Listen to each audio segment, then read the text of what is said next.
ada sekitar hampir 1.000 vendor yang sudah terdaftar di Kementerian KKP. Wow, 1.000. 1.000 yang sudah terregistrasi untuk mensukseskan program Kampung Nelayan Merah Putih ini. Banyak terjadi praktek-praktek yang memang curang ya, kita memang curang. Bisa bilang curang, betul. Kita udah biasa, kita nggak boleh inilah. Memang hal sesuatu yang buruk ya kita harus sampaikan. Yang lebih parahnya lagi, program ini dijadikan transaksional. Iya. Di daerah. Menjadi sebuah bisnis malah jadi. Bisnis benar. Padahal untuk masyarakat. Iya. Di dalam perahu kecil itu sudah ada dokternya, sudah ada mantrinya, sudah ada obat-obatnya. Berarti semua. Bukan kita yang ke sana, tapi di kapal itu udah ada sendiri. Mereka yang menjemput. Anggarannya besar.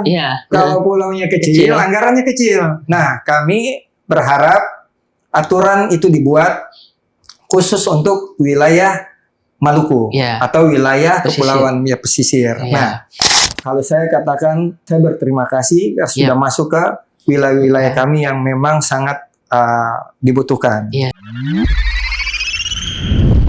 Assalamualaikum warahmatullahi wabarakatuh. Kembali lagi bersama kami di Podcast Rakyat Indonesia. Nah, hari ini kita kedatangan tamu yang berada di pesisir timur Indonesia. Ya, yang kita akan membahas tentang kampung nelayan sesuai dengan program Presiden Prabowo. Nah, dari sini saya bisa perkenalkan ada Sekretaris dari DPD PRI Partai Rakyat Indonesia, ada Bapak siapa atau Abang ini? Abang aja ya? Ya, oke. Boleh dipanggil Abang. Kalau kita di Maluku itu sebutannya Bung. Bung. Bung. Oke, perkenalkan nama saya Mahfud Sahat. Nah, saya sebagai Sekretaris DPD Provinsi Maluku. Provinsi Maluku. Nah, kebetulan Maluku, bukan Maluku Utara. Iya. Nah, ibu kotanya itu di Kota Ambon. Gitu. Siap. Di Ambon berarti. Ambon. Nah, hari ini kita kedatangan Abang atau Bung Mahfud. Tapi tidak MD ya, Bang? Iya, bukan MD. Tidak MD. Nah, mungkin hari ini kita akan membahas tentang kampung nelayan, Bang. Ya, dari kampung nelayan ini kan sempat kita lihat bahwa di Maluku ini banyak geografis di Maluku sendiri ya, ada pantai dan lain-lain. Nah, mungkin saya ingin bertanya terkait urgensi gitu, Bang, dari pengembangan kampung nelayan Merah Putih di wilayah Maluku gitu. Menurut Abang, kenapa nih di Maluku harus kampung nelayan gitu? Sedangkan Presiden Prabowo pun ada 12 program yang ini kan MBG dan lain-lain. Mungkin Abang bisa jelaskan gitu. Terima kasih sebelumnya atas kesempatan yang diberikan kepada saya bisa hadir di sini. Ya, kita berbincang-bincang lah di sini, ya kan? Nah, kita mungkin bisa sharing-sharing terkait dengan informasi yang mungkin belum terjamah sampai ke pusat gitu. Ada banyak informasi-informasi yang memang relevan tapi belum dikonsumsi oleh masyarakat luas di Indonesia. Nah, sebelumnya juga saya mau mengucapkan terima kasih kepada Ketua Umum Partai Rakyat Indonesia, Bapak Haji Muhammad Nazarudin. Jadi dengan beliau mempercayakan saya sebagai Sekretaris DPD Provinsi Maluku. Saya juga memberikan, dalam kesempatan ini saya juga ingin menyampaikan apresiasi kepada rekan seperjuangan saya, Ketua DPD Partai Rakyat Indonesia Provinsi Maluku, Bapak Abdurrahman Jabumana. Nah, kami memang berkomitmen dengan Partai Rakyat Indonesia bersama-sama dengan program pemerintah, kita akan berjuang untuk mensejahterakan masyarakat Provinsi Maluku. Mantap. Itu poin yang pertama. Nah, terkait dengan urgensi Kampung Nelayan Merah Putih, saya berpikir ini sangat urgen, urgensinya sangat besar dan sangat mendesak karena yang kita tahu Provinsi Maluku adalah provinsi kepulauan dengan luas laut yang sangat besar daripada luas daratannya. Nah, itu poin yang memang menjadi garis besar. Nah, selain itu dengan keterbatasan akses dan lain sebagainya, masyarakat di Maluku itu belum bisa memaksimalkan potensi kekayaan lautnya. Oh, Nah, makanya banyak infrastruktur yang tertinggal, Iya. ya kan? Minim akses ya, dan transportasi. ya intinya seperti itu. Nah, ada transportasi, infrastruktur yang tidak didukung, misalnya jalan, jembatan ataupun dermaga-dermaga Hmm. di pulau-pulau terluar. Untuk kapal-kapal besar itu singgah. Nah, Ya. jadi biasanya itu kenapa sangat urgent ya, karena memang hasil tangkapannya itu hanya bisa dinikmati oleh masyarakat itu sendiri. Ya. Nah, itu. Ataupun kalau misalnya memang dijual itu hanya untuk wilayah setempat aja Ya. gitu. Jadi menurut saya itu adalah program yang sangat-sangat penting ya, dengan tujuan untuk meningkatkan kesejahteraan masyarakat di pesisir. Oke. Kira-kira seperti itu. Baik, berarti emang dilihat Maluku ini memiliki kekayaan alam yang sangat luas ya dari Iya, kelautannya. iya, iya. Berarti di situ Abang di Ambon sendiri berarti ya itu ya? Iya, Di Maluku sendiri di Maluku. lebih dominan kepada transportasi apa Bang? Berarti Ya, perahu kah apa? perahu. Perahu Ya, berarti, perahu. ya. Jadi seperti ini. Maluku ada beberapa wilayah terluar itu yang berbatasan langsung dengan Australia. Oh ya. Ya, dia berbatasan langsung dengan Australia, berbatasan langsung juga dengan Timor Leste. Ya. Ya kan? Nah, jadi kami berharap jangan menjadikan laut itu hanya sebagai batas. Ya. Oke. Ya kan? Betul. Kami berharap dengan program ini itu menjadi sumber utama ekonomi masyarakat. Ya kan? Nah, kira-kira itu menjadi kekuatan bagaimana kita bisa mengelola ini dengan baik dan bisa dimaksimalkan oleh masyarakat. Kira-kira seperti itu. Ya semoga ini sebuah impian besar Ya. warga Maluku, betul Nah, Bang, iya. untuk kampung nelayan sendiri. Baik, dilihat dari kondisi Maluku sendiri kan memiliki pesisir yang sangat luas gitu. Dari Benar. sinergi Abang gitu, melihat visi misinya bagaimana dengan sinergi Maluku dengan visi misi Presiden Prabowo sendiri gitu, dengan program yang memperkuat sektor kelautan Indonesia sendiri gitu Bang. Iya. Jadi kalau saya secara pribadi saya melihatnya kira-kira seperti ini. Ya. Program ini dibuat oleh Presiden Prabowo. Yap. Seakan-akan itu khusus untuk wilayah Maluku. Ah, ya. Kalau saya melihatnya seperti itu. Spesial ya. Ya, saya lihatnya spesial gitu. Ya. Jadi visi Pak Prabowo itu adalah ekonomi biru. Ya. Ya kan? Nah, ekonomi biru itu lebih ditekankan kepada sektor laut. Ya. Nah, Maluku itu di atas 60% itu domainnya itu di laut. Di laut, Ya kan, mata pencariannya itu di laut gitu. Nah, jadi saya berpikir bahwa program ini memang sangat sinergi dengan visi Presiden. Ya, jadi memang yang kita kembali ke awal itu memang sangat-sangat dibutuhkan, kira-kira seperti itu. Baik Bang, terkait saya lihat kan memang di Maluku banyak infrastruktur yang tertinggal dan lain-lain gitu. Dan Abang tadi bilang bahwa program Presiden Prabowo ini sangat tertuju di Maluku banget nih gitu programnya. Ya mungkin program Presiden Prabowo selain kampung nelayan ada MBG dan lain-lain gitu ya Bang. Nah dari Abang sendiri gitu, mungkin lihat kondisi dari pernyataan Abang kan banyak pesisir yang akhirnya tertinggal gitu. Bagaimana di Maluku sendiri yang masih di bawah garis kemiskinan ya Bang ya? Dan secara konkret perubahan apa yang dibawa oleh program ini? Pendapat Abang sendiri gitu. Harian dari nelayan di Maluku itu gimana gitu pendapatannya? Jadi kalau saya untuk terkait dengan perubahan yang dibawa oleh program Kampung Nelayan Merah Putih ini, jadi program ini kan bukan baru berjalan sekarang, itu sudah dari 2025, walaupun itu ada beberapa itu titik itu yang menjadi percontohan, tapi udah jalan.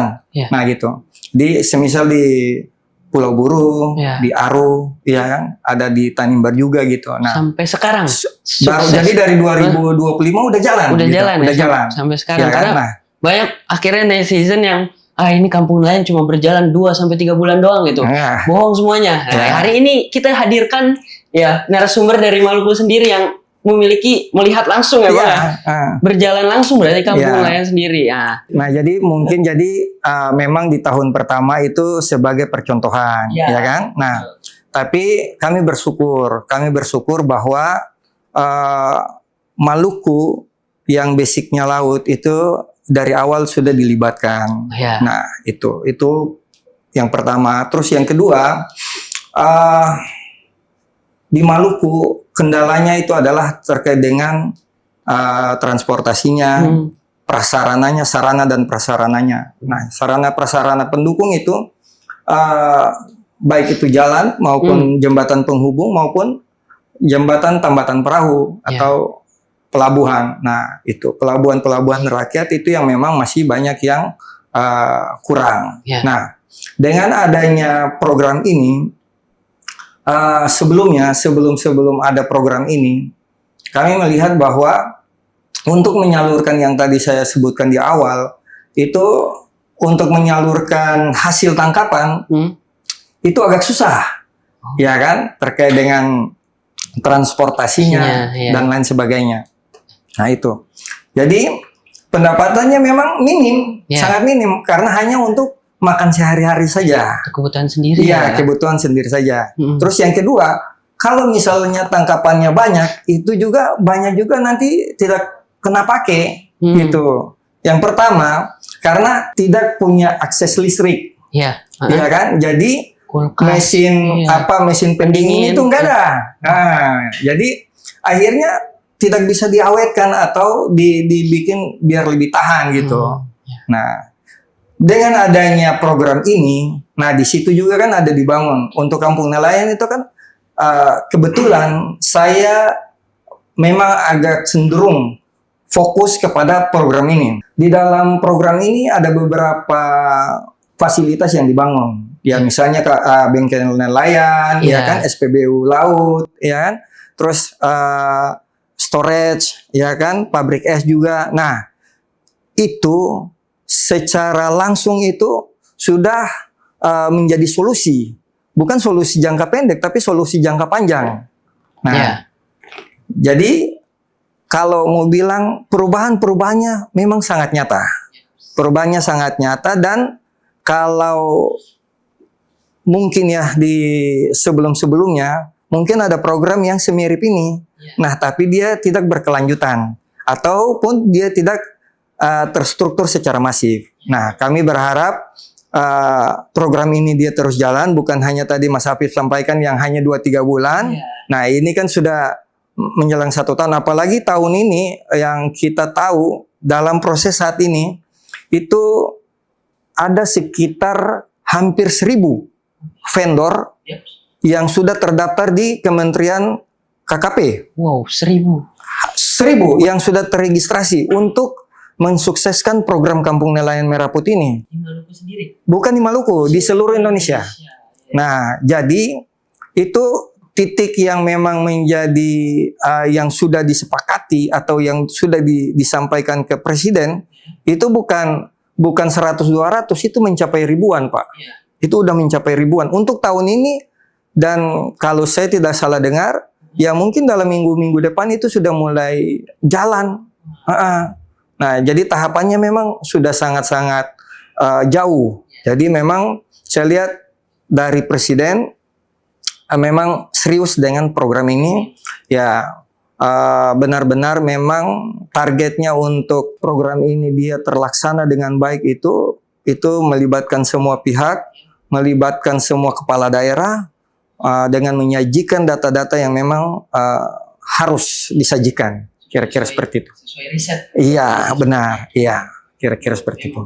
Kalau dilihat Abang bilang sendiri kan udah ada storage-nya dan lain-lain, ya memang melihat kondisi yang di pesisir menjadi semangat gitu bahwa ya ini hal yang harus diwadahi gitu. Apalagi Maluku sendiri dekat tadi dengan Timor Leste, dengan Australia. Mungkin ini bisa menjadi sebuah berkelanjutan dan maju untuk kita bisa ekspor ya Bang ya. Siap. Nah, mungkin setelah dari lihat kondisi program Presiden Prabowo sendiri ya Bang ya. Nah, mungkin dari peran Abang setelah diamanahkan gitu kan menjadi sekretaris DPD Maluku sendiri gitu. Peran apa ini Bang yang akan dibawa di Maluku sendiri gitu? Dari dalam memastikan bahwa dari BBM gitu kan Bang ya, dari alat tangkap dan lain-lain yang sekiranya bisa direalisasikan gitu dari PRI sendiri, Partai Rakyat Indonesia sendiri Ya. gitu di DPD Maluku. Mungkin dari Abang seperti apa gitu? Ya, karena ini melibatkan partai. Ya. Nah, jadi konsep kami yang kami kembangkan itu sudah sampai ke tingkat DPC. Hmm. Kami membentuk PRI di Maluku itu bukan, kalau orang Ambon bilang ini bukan kaleng-kaleng. Iya. Ya, ini bukan kaleng-kaleng. Kaleng-kaleng. Ya kan? Kalau Kanda Bahlil bilang ini barang bagus. Ini barang Ya. bagus. Nah, jadi kalau kami di Maluku itu untuk DPC itu sudah 100%. Wah. Ya, untuk tingkat DPAC di tingkat kecamatan itu sudah mencapai 40% dan itu terus merangkak naik. Target kami itu, kami bukan hanya partai yang hanya ikut pemilu aja gitu, Iya. turut meramaikan saja. Nah, tapi kami ingin memberdayakan teman-teman di partai itu bisa menjadi manfaat kepada masyarakat banyak. Jadi paradigmanya kita rubah dulu gitu. Ya, paradigmanya kita rubah dulu. Nah, jadi dalam hal kampung nelayan ini ada beberapa konsep yang memang kita sudah susun dan insya Allah kita akan jalankan sampai ke bawah. Yang pertama adalah terkait dengan data. Ya, data. Iya kan, terkait dengan data. Nah, data ini kami berpikir itu sangat penting karena jangan sampai seperti sebelum-sebelumnya, iya kan? Banyak bantuan dari pusat yang terimanya itu orang-orang itu aja gitu. Iya kan? Ya, orang yang memang dekat dengan kepala desa lah, inilah itu kan. Nah, sedangkan masyarakat yang membutuhkan itu tidak tersentuh sama sekali. Nah, jadi menurut kami yang paling penting adalah kita kita mengelola data yang benar-benar real. Jadi kita bersama teman-teman mulai dari tingkat DPAC bahkan PAC. sampai ke tingkat RT, ya kan? Kita akan coba menyusun data-data, data-data untuk penerima manfaat, ya kan, yang relevan, ya kan. Jadi kita tidak hanya menerima data langsung saja dari misalnya dari dari kepala desa, ya kan. Baik tulisan aja tapi di lapangan. Nah, tapi tidak ada.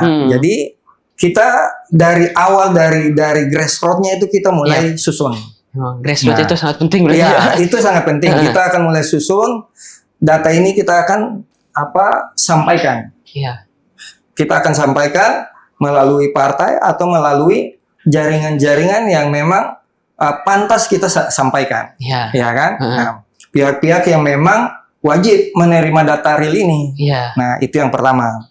Terus yang kedua, kita akan melibatkan itu Dewan Adat, karena di Maluku itu kita terkenal itu sebagai negeri seribu raja. Oh, ya. Iya. Jadi raja-raja itu banyak. Ya, di sana itu banyak. Nah, kita libatkan perangkat desa, kita libatkan Dewan Adatnya, kita libatkan itu. Tapi yang lebih penting daripada itu, program ini kita lebih fokus ke koperasinya, iya kan? Jadi data penerima manfaatnya itu kita kolaborasikan, kita jadikan satu, itu kita bentuk kelompok-kelompok koperasi, iya kan? Jadi itu dia tidak per orang, karena kalau per orang itu tanggung jawabnya kecil. Tapi kalau misalnya dia dalam bentuk koperasi, misalnya dalam satu desa itu kita bentuk beberapa koperasi, ya kan, beberapa kelompok kita jadikan koperasi yang langsung bertanggung jawab kepada koperasi desa Merah Putih. Nah, saya rasa itu jauh lebih baik, kita menghindari program ini putus di tengah jalan gitu. Nah, jadi tanggung jawabnya jauh lebih kompleks. Nah, itu yang kedua. Terus yang ketiga, dari sisi pengawasan. Nah, kami akan mengawasi program ini, penyaluran ini dia harus tepat sasaran. Jadi kalau misalnya memang ada yang dia tidak tepat sasaran, kita akan membuat laporan secara tertulis dan kita akan berusaha untuk yang tidak sesuai itu, yang busuk itu harus segera diganti. Itu poin yang paling penting. Jadi saya rasa kita memposisikan diri teman-teman di partai itu bukan hanya sibuk berpolitik aja, iya kan? Betul. Tapi harus bisa jeli melihat kondisi-kondisi yang ada di masyarakat bawah. Ya, Ya, kira-kira seperti itu Mas Hafid. Oh ya, baik. Berarti emang abang berperan ya hadir untuk tetap ya harus turun gitu. Iya, benar. Karena itu adalah normal ya seperti itu ya bang. Iya, jadi memang kalau pengalaman kita ya kita juga nggak bisa menutup mata bahwa memang banyak terjadi praktek-praktek yang memang curang ya, kita bilang memang curang. Bisa bilang curang, betul. Ya, kita udah biasa, kita nggak boleh inilah. Memang hal sesuatu yang buruk ya kita harus sampaikan. Nah, kita harus perbaiki. Jangan lagi program-program ini nasibnya sama dengan program-program sebelumnya. Nah, kira-kira seperti itu. Hanya Mas Hafid. segelintir orang yang dapat. Nah, yang lebih parahnya lagi, program ini dijadikan transaksional. Iya. Di daerah. Menjadi sebuah bisnis malah jadi. Bisnis benar. Padahal untuk masyarakat. Iya. Nah, itu yang kita coba hindarilah. Ya, betul. Kira-kira seperti itu. Sangat bagus ini untuk dari visi misi partai DPD Maluku sendiri ya, dari PRI, dari Abang Mahfud sendiri gitu. Kita tunggu ini kan. Karena emang jauh-jauh ke Jakarta kan. Iya. Betul. Baik, Bang. Setelah itu kan dilihat dari kondisi seperti ya peran PRI gitu, DPD Maluku gitu. Dari Abang sendiri gitu. Apakah program-program pemerintah presiden gitu, Bang? Dari Presiden Prabowo selain program Kampung Nelayan gitu kan, apakah ada program yang lain gitu? Entah MBG yang sudah dijangkau di Maluku yang merupakan zona 3T gitu kan ya Bang ya? Dan adakah saran dari Abang sendiri gitu selaku putra Maluku ya kan sebutannya gitu? Apakah ada program terkait gitu dari kegiatan tersebut? Oke. Jadi sebelum menjawab pertanyaan Mas Hafid, izinkan saya menyampaikan by data. Ya kan? Jadi jangan kita menyampaikan sesuatu yang nanti jatuhnya fitnah, ya kan? Nah, atau berita bohong. Nah, kita sebagai orang-orang muda dari awal kita harus hindari yang berita-berita hoax. Oke ya, izinkan saya menyampaikan data yang sudah tersaji di Maluku. Nah, terkait dengan program-program apa saja yang sudah berjalan, program Presiden Prabowo yang sudah berjalan dan sementara berjalan dan yang akan jalan, ya kan? Nah, jadi program-program Presiden Prabowo khusus untuk wilayah 3T, ya kan? Nah, khusus untuk wilayah 3T itu boleh saya sebutkan yang pertama itu adalah Inpres Jalan Daerah dan konektivitas antar pulau. Nah, jadi pemerintah pusat membangun jalan, akses jalan yang anggarannya itu diambil langsung dari pusat. Ya kan, dia menggunakan anggaran khusus untuk pembangunan infrastruktur di daerah 3T. Ya kan? Nah, ada pembangunan jalan yang tadi saya sebutkan itu, jalan-jalan desa, ada jembatan desa yang memang luput dari program pemerintah daerah atau memang ada program pemerintah daerah tapi terhambat dari persoalan dana. Ya kan?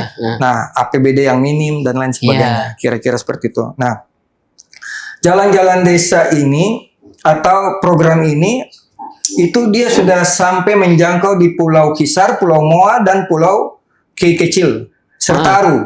Nah, akses ini sudah dibangun.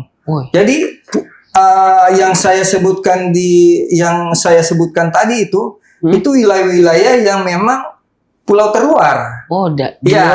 Iya, pulau terluar itu yang berbatasan langsung dengan Australia, berbatasan langsung dengan dengan Timor Leste, ya kan? Nah, itu yang pertama, ada Inpres Jalan Daerah dan konektivitas antar pulau.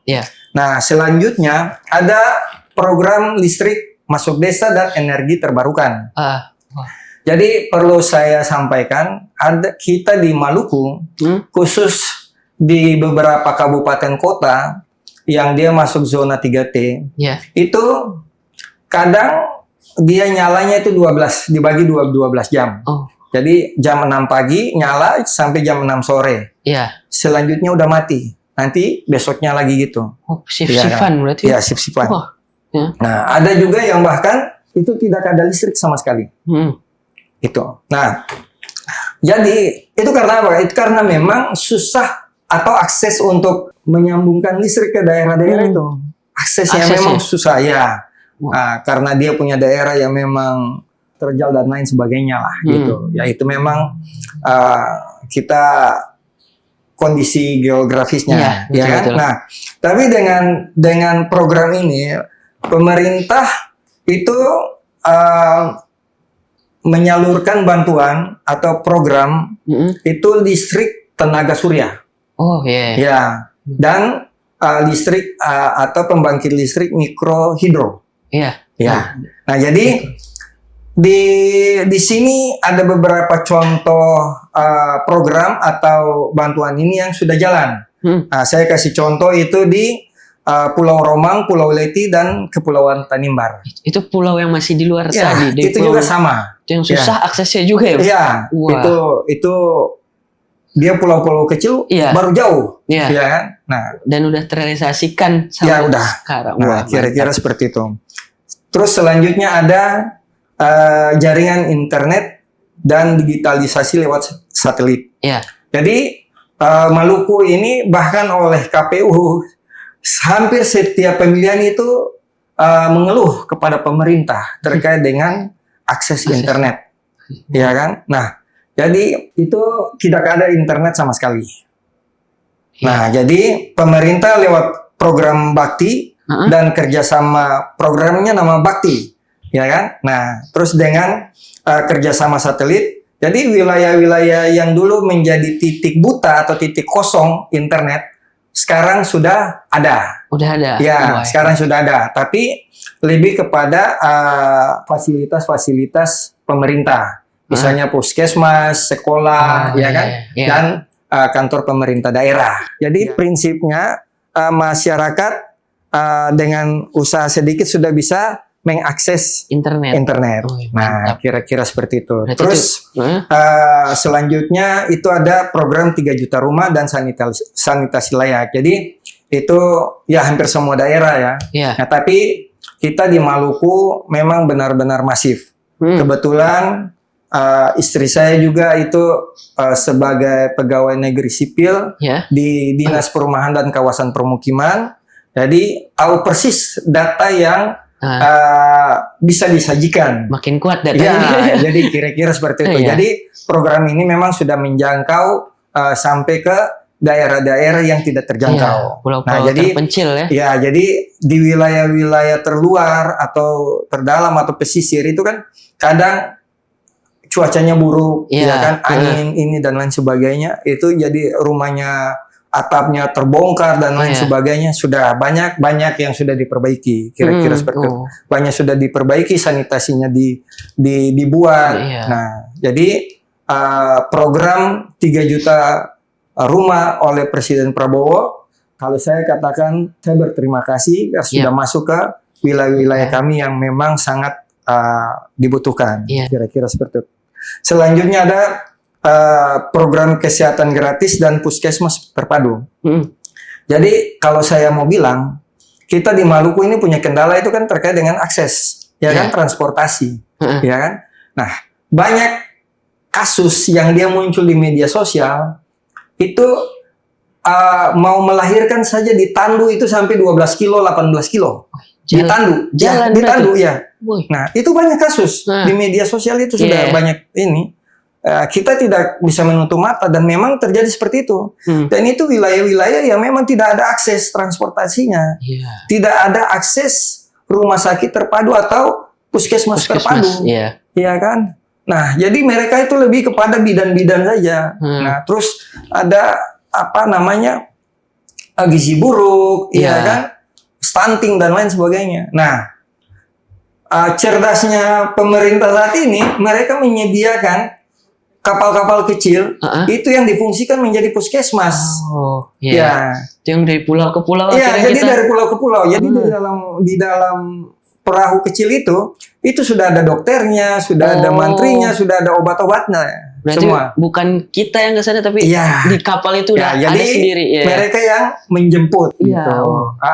Jadi dan ini udah jalan, Iya. ini udah jalan, Udah Ini jalan. ya. Sampai sekarang ini. Walaupun kebutuhannya masih terlalu tinggi, Iya. tapi niat baiknya udah masuk. Nah, Ya, kira itu kan. yang penting. Betul, Bang. Nah, terus selanjutnya juga di sini kalau di catatan saya ini Iya. ada namanya program revitalisasi Iya. sekolah. Sekolah Nah, program ini rakyat. setahu saya untuk tahun ini anggarannya itu yang disiapkan oleh pemerintah itu ada yang di tahap pertama reguler itu ada sekitar 40 triliun. Ya. Nah, untuk non reguler kalau nggak salah itu ada sekitar 100 triliun. Jadi datanya by data saya memang saya pegang lengkap. Nah, itu sudah menyangkau ke seluruh kabupaten kota. Jadi ada program revitalisasi sekolah Ya. itu dari mulai tingkat TK, SD, SMP, Iya. SMA, SMK. Iya, SMA. Oh Nah, ya. itu di Kemendikbudrismen, ada juga dari Kementerian Agama juga ada. Nah, terus ada juga program sekolah rakyat. Iya, Ya sekolah kan? rakyat. Nah, ada program sekolah rakyat dari tahun kemarin itu sudah jalan Iya. juga. Nah, yang saya dengar untuk saat ini juga ada program yang sekarang diluncurkan. Namanya program sekolah terintegrasi. Iya, sekolah terintegrasi. Ya, jadi satu wilayah itu di dalam situ itu satu kompleks itu ada dari mulai TK-nya sampai Iya. semua itu lengkap. Dan Ya. di Maluku pun udah ada. Di Maluku yang setahu saya sudah ada beberapa kabupaten pengajuan. Oh. Nah, mudah-mudahan dalam waktu dekat ini seluruh syaratnya sudah terpenuhi Iya, amin. dan bisa jalan Iya, kira-kira betul. seperti itu. Karena memang itu juga salah satu fokus dari Pak Presiden. Iya, betul. Ya kan? Karena pendidikan itu sangat penting Iya, juga. betul. Kenapa kami harus memegang data ini? Karena itu penting. Itu penting agar kita bersama-sama dengan rekan-rekan kami di bawah, rekan-rekan partai kami di bawah itu dengan data ini kita bisa mengolah dan kita bisa memaksimalkan. Selaras. Ya, kita bisa. Jadi misalnya kita mau menurunkan bantuan ke daerah ini ya harus punya data. Iya. Ya kan? Biar nggak salah kita. Ya, biar tidak salah. Betul. Selanjutnya terkait dengan saran ya. Iya, Bang. Saran saya untuk wilayah 3T di Maluku, kebetulan saya juga sudah menyiapkan beberapa poin terkait dengan saran ini untuk pemerintah pusat, mungkin melalui partai nantinya. Jadi yang pertama adalah memberikan aturan atau berikan aturan dan anggaran khusus daerah 3T. Iya. Ya, jadi aturan nasional itu sering disesuaikan dengan luas daratan. Iya, betul-betul. Iya kan? Oke. Jadi kalau pulau besar anggarannya besar. Iya. Kalau pulaunya kecil, anggarannya kecil. Nah, kami berharap aturan itu dibuat khusus untuk wilayah Maluku atau wilayah kepulauan pesisir. Iya. Nah, salah satu poin yang mungkin bisa digodok nantinya itu terkait dengan subsidi. Ya, subsidi. Ya, subsidi silang itu karena di sana biaya angkut di daerah itu dia bisa 3 sampai 5 kali lebih besar daripada di daerah yang lain. Nah, jadi kami berharap mungkin ada subsidi khusus. Bila perlu itu ada aturan yang menekankan bahwa untuk biaya logistik itu ditanggung oleh pemerintah pusat. Oh iya, Nah, betul, jadi benar-benar itu ditekan terkait dengan dia punya biaya transportasi. Nah, itu terus yang kedua, kami juga ingin meminta supaya prosedur itu dari pusat itu lebih disederhanakan dan kewenangan itu keputusan terkait dengan program itu diserahkan ke tim di lapangan. Ya kan? Jadi jangan sampai ini dananya sudah ada tapi macet di meja birokrasi karena aturannya tidak pas. Nah, gitu. Selanjutnya dilibatkan penuh kearifan adat dan lembaga lokal, karena di Maluku itu adat seperti pelagandong, sasi, pembagian wilayah laut dan gotong royong itu di sana kami sebut masohi, itu budayanya masih sangat kuat. Jadi kami berharap kearifan lokal itu dilibatkan. Ya. Nah, terus ada pendidikan dan pelatihan, ada jamin pasar dan harga melalui Koperasi Merah Putih, terus fokus utama pada konektivitas dan logistik. Nah, terkait dengan fokus konektivitas dan logistik, itu seminggu kemarin itu kami bersama dengan 7 DPD Ya. dari wilayah Indonesia Timur plus dengan Bali, Ya. kami ketemu dengan kami rapat terbatas dengan Ketua Umum Bapak Haji Muhammad Nazarudin. Itu kami sudah sempat menyampaikan terkait dengan hal yang terjadi di Maluku terkait dengan kendala-kendala ini, dan alhamdulillah itu Ketua Umum dengan kebesaran hatinya itu langsung merespon. Ya, jadi beliau itu langsung merespon dengan kebesaran hati. Wah, ternyata ada loh di Maluku dia seperti ini, kondisinya seperti ini. Jadi beliau bertanya kebutuhan apa saja, tolong segera dicatat. Nah, jadi saya berharap masyarakat pesisir itu nantinya bisa menikmati, betul. Kan, buah tangan dari Ketum Partai Rakyat Indonesia. Jadi, dan kami berharap juga itu menjadi amal jariah buat beliau. Kira-kira seperti itu. Mantap. Bang Afif. Yang saya lihat juga tadi kan anggaran yang dilihat dari daratan ini perlu diperhatikan. Betul, juga ya untuk pemerintah pusat bahwa kita tidak memiliki daratan yang emang daratan sama lautan lebih luas lautan. Betul, apalagi di Maluku sendiri gitu yang perlu diperhatikan gitu kan. Nah, mungkin ini yang terakhir nih Bang. Siap. Pesan Abang itu ya untuk para pemuda di pesisir Maluku gitu kan, agar tetap bangga menjadi nelayan yang melihat sektor ini gitu kan. Kalau dilihat Gen Z hari ini kan kita harus kerja kantoran, kita harus kerja di depan komputer dan lain-lain. Apa nih saran dari Abang itu? Karena kan dari sebagian untuk masa depan kita sendiri gitu kan, bahwa yang menjanjikan di era pemimpinan Prabowo itu ya itu sebagai nelayan pun juga petani dan lain-lain gitu. Itu harus kita melekkan juga gitu. Ya kan? Jadi yang paling penting adalah kalau saya itu kembali lagi pada lagu kita yang dulu. Nenek moyangku itu seorang pelaut. Betul ya. Iya kan? Kalau kita tarik historisnya nenek moyangku seorang pelaut. Jadi kenapa harus kita malu menjadi pelaut? Betul. Iya kan? Nah, di luar itu orang-orang kaya itu menguasai 3 hal. Yang pertama, menguasai teknologi. Ya kan? Yang kedua, menguasai pertanian. Yang ketiga, menguasai perikanan. Nah, negara-negara yang sektorilnya itu yang berpegang pada penghasilan laut ya, misalnya Thailand, ya kan, Jepang, Norwegia, ya kan. Nah, itu bukan negara miskin. Mereka negara kaya dengan basis pendapatannya itu dari laut. Jadi bagaimana mereka mengelola hasil laut itu dengan maksimal. Nah, jadi memang paradigmanya memang harus dirubah dulu. Iya kan? Paradigmanya memang untuk anak muda itu harus dirubah dulu. Jangan malu menjadi pelaut, jangan malu menjadi petani. Ya kan? Apalagi di zaman era Pak Presiden Prabowo ini, itu untuk menjadi petani, menjadi pelaut itu semua didukung full oleh program-program. Iya kan, anggarannya bukan kecil. Anggarannya itu luar biasa besar itu. Nah, kenapa harus malu? Betul kan? Kenapa harus malu? Jadi kalau saran saya, paradigmanya kita rubah dulu. Ya kan, jadi anak muda